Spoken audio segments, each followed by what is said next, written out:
Hello mga ga, para makuha po talaga natin yung tamang lambot po ng ating crinkles ay kailangan po ay huwag po natin itong ma-overcook. Kailangan po ay tamang luto lang po talaga na hindi ito magkaroon ng makapal na swelo sa ilalim. Kaya sa ating video ngayon ay gagawa po tayo ng panibagong flavor po ng ating crinkles. At sana po ay masubukan po ninyo yung ating recipe ngayon kasi ito ay napakasarap at malambot. At walang problema kung wala ka ditong oven kasi pwede talaga natin itong lutuin sa ating mga kaldero at sa may mga oven ay lutuin din natin ito sa ating oven. Kaya umpisahan na po natin. So dito sa ating mixture ay kailangan natin dito ng 70 grams ng ating cornstarch at 430 grams ng ating all-purpose flour. At salain lang po talaga natin yan para walang bilog-bilog na harina yung ating mixture. At 1 tablespoon plus 1 teaspoon ng ating baking powder, half teaspoon ng baking soda, at 1 teaspoon ng iodized salt. At 1/4 cup ng ating powdered milk, and then mix-mix lang po natin yan. Gawa lang po tayo dito ng wheel sa gitna kasi dito na po natin ilagay yung ating white sugar.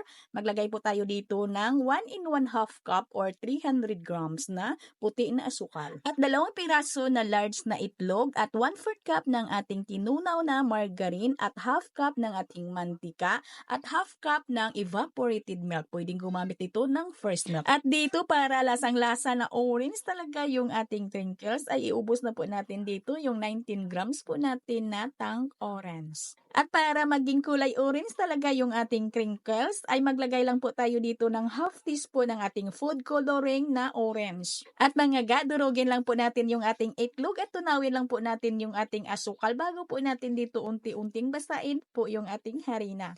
Mix lang po talaga natin yan hanggang sa mag-well combine po yung lahat natin ng mga ingredients hanggang sa maging firm po yung ating mixture. Pwede ditong gumamit ng wire whisk, pwedeng spatula at pwede na din yung ating stand mixer. Sa mga recipe talaga ng ating tinapay, hindi lang po na alam po natin yung recipe or yung mga ingredients ay kailangan po talaga dito, importante talaga dito na malaman din natin yung ating mga procedure. At pag nag-well combine na, nawala na yung mga trace of flour ay okay na po yung ating mixture. I-rest muna natin ito ng 50 minutes bago po natin ito i-form ng pabilog. At pagkalipas ng 50 minutes, ito na po yung ating mixture mga ga. Nag-set na po siya, hindi na po tayo dito mahirapan sa pag-form. Hindi na masyadong malagkit. At para naman sa ating coating dito, meron po tayo ditong 2 cups ng powdered sugar at half cup ng cornstarch at i-mix-mix lang po natin yan. At dito gumamit lang po ako ng 15 ml or 1 tablespoon ng ating spoon measurements para maging uniform talaga yung ating crinkles. At kung lulutuin po natin ito mga gas sa ating mga kaldero na kung wala po tayong mga oven ay utay-utayin lang po natin ito sa pagluto. Siyempre hindi ito magkasya.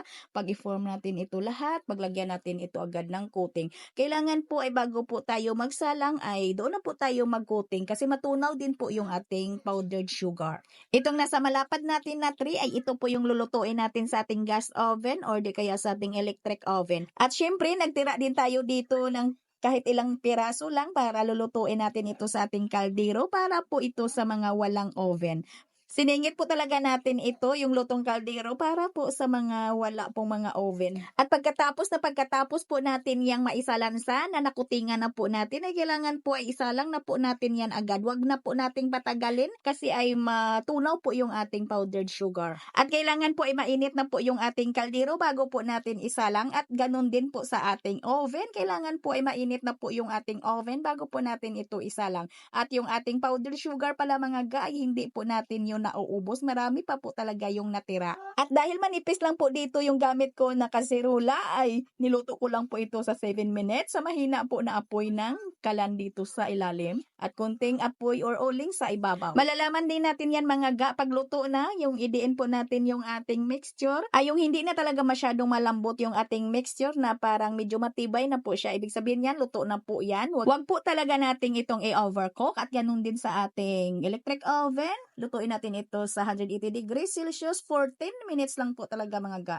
At sa aking oven yan na gamit ha, depende din sa oven po ninyo kasi hindi naman po tayo magkapariho ng ginagamit na brand na ating oven. At tingnan po natin itong luto po natin sa ating kaldero. Dapat ito lang po yung ilalim, hindi po masyadong makapal yung swelo kasi pag makapal na po yung swelo sa ilalim ay matigas na po yung ating crinkles. Kailangan po ay huwag lang po talagang ma-overcook. Ito mga ga ay napakalambot na parang luto lang po sa ating mga oven. At ito naman yung luto po natin sa ating oven. Ayan po, napakalambot po ay ganun din po talaga mga ga ay tansyahin lang po talaga natin yung init ng ating oven para po ay manatiling malambot po yung ating crinkles. Kasi ay kahit ano po yung perfect yung ating mga ingredients, kung hindi po tama yung pagkaluto ay titigas yung ating crinkles. At itong ating timplada mga ga ay puwede talaga kayong maglagay dito ng mga iba't ibang flavor kung ano yung gusto po ninyo na flavor. At hanggang dito lang po yung ating video. Sana nagustuhan po ninyo yung ating recipe ngayon. Hanggang sa muli, ito pong muli ang inyong Kainday Tinapay. Maraming salamat at bye-bye.